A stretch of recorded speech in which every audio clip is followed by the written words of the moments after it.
So I had a big old duh moment between finishing my last video, which was part 2 of the trans experience, and trying to decide what to talk about in the next. So coming out is a part of the trans experience. For some, not for everyone, and that's okay. But more generally, feeling free to be yourself is an important topic, so I'm giving it its own video.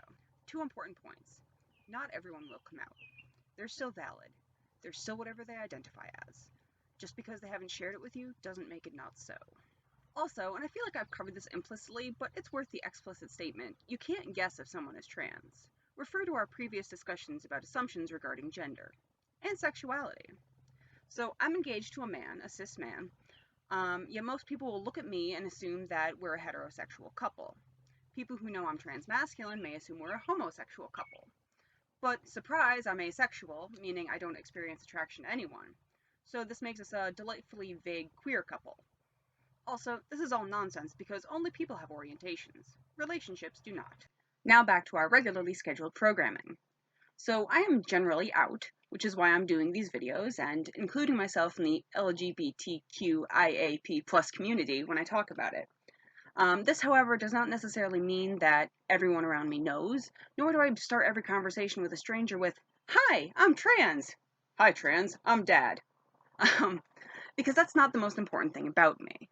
Usually I lead in with something like, hey you, do you like ferrets?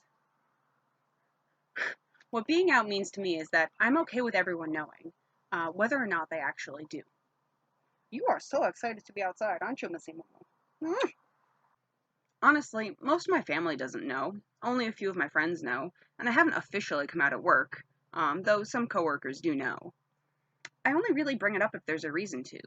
Now that I'm medically transitioning, it'll more likely come up out of necessity at some point as my appearance changes. Yes, I know my voice is deeper. Yes, this beard is intentional. I think that for some reason, people have this notion that gay and trans people go around yelling at everyone about their gayness or their transness. You know, perhaps they flamboyantly or gaudily deck out their trucks with flags and bumper stickers, so you can't possibly miss the fact that they're rednecks. I mean, gay. Sure, some of us are out and proud and we show it, but is it any different from showcasing the fact that you're an American by wearing the flag and whatnot? When, we live in the United States. We know what country we're in. Anyway, the vast majority of us, if we feel safe being visibly queer, probably wear a pin or a t-shirt or something like that. Maybe if we want to be more subtle, we could wear knee-high pride socks. Otherwise, let's go over this again. Our appearance is not an indicator of our identity. Allies can wear rainbows too, you know. So let's review and clarify a few things. 1. Asking you to respect our names and pronouns is not us being triggered or a snowflake or so on. We're not browbeating you into it. We don't want to browbeat you into it. We're asking for respect in the same way you respect other people's nicknames and all their other choices that aren't hurting you. And if using someone's chosen name or pronouns does hurt you, well, that's your problem and not theirs. If we have to ask you repeatedly, especially if you're intentionally not using them, then yes, we may get frustrated. That's very different, though, from blowing up at you upon our first meeting with, "How dare you assume my gender?" We're allowed to have feelings, including hurt and irritation. And I don't ask anyone to be a mind reader.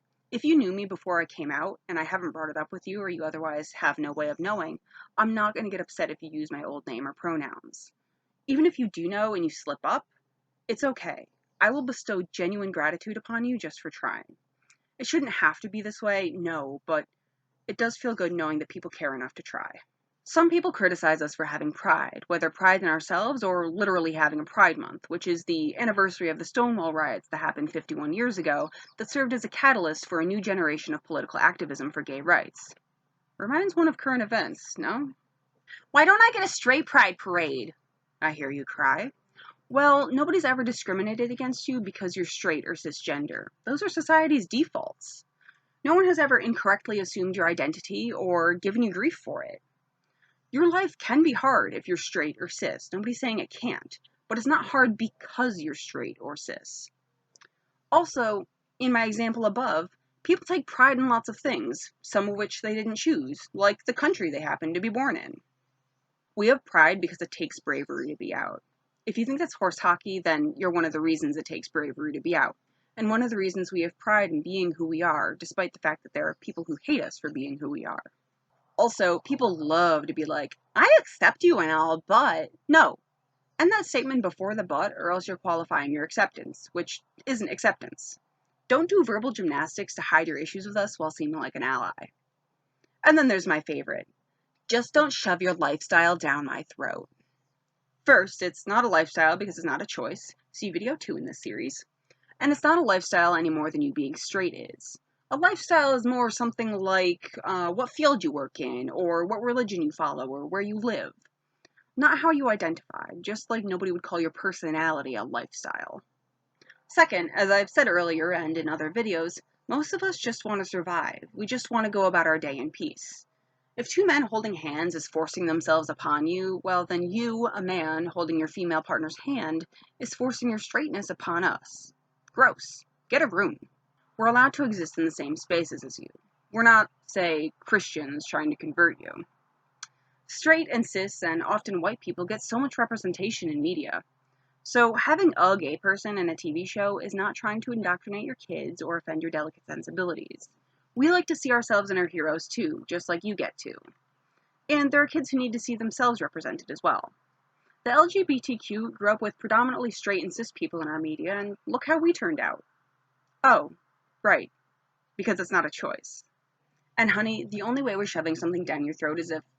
Wait, what? I can't make that joke? I know it sounds like I'm throwing shade, but I'm trying to make a point here.